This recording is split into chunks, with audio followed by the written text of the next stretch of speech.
Hi மச்சான். Hi மச்சான். டைரிலாம் எடுத்துட்டு எங்கே போயிட்டு இருக்க? என்ன மச்சான் இப்போ இந்த வருஷம் பார் என்ன மெமரிஸ் என்ன நடந்துன்னு எனக்கு தெரில. சரி இப்போ ஒரு புது வருஷம் பிறகுது. சரி நம்ம டெய்லி எல்லாம் எழுதுவோம். நாளைக்கு பசங்க பார்த்தானுங்கன்னா பா இப்பெல்லாம் இருந்தியாப்பா அப்படி இப்படின்னு சொல்லலாம்ல. ரைட்டு. எப்படியும் வருஷம் வருஷம் ஏதோ ஒன்று பண்ணுவேன். இந்த வருஷம் இந்த மாதிரி டைரி எழுத போகிறேன். அதான் இந்த வருஷம் இப்படிலாம் இருந்தால் தடுக்காத. நான் என்னை பாட்டு இருக்க விடு. இப்போ நான் எப்படி எழுதுறேன் பாரு. நாளைக்கு எல்லாம் வாய் பார்த்துன்னு பழப்பானுங்க போகிறேன். ஏதோ ஒன்று பண்ண போகிறேன். சரி நல்லா இருந்தால் சரி பண்ணு. Many months later. நான் மச்சான் எப்படி இருக்க?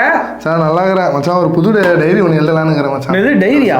ஆமாம் மச்சான். அப்படியே ஒரு வருஷம் முன்னாடி போய்ப்பாரு. அப்போ என்ன சொன்னேன்ட்டு எனக்கு தெரில. சரி இப்போ ஒரு புது வருஷம் பிறகுது. சரி நம்ம டெய்லி எல்லாம் எழுதுவோம். நாளைக்கு பசங்க பார்த்தானுங்கன்னா பா இப்பெல்லாம் இருந்தியாப்பா அப்படி இப்படின்னு சொல்லலாம்ல. நான் சொல்லியும் இதே டைலாக் ஏதோ எழுத போகிறேன், அதுக்கப்புறம் என் குழந்தைங்களுக்கெல்லாம் காமிக்க போகிறேன், அது இதுன்னு சொன்னேன்.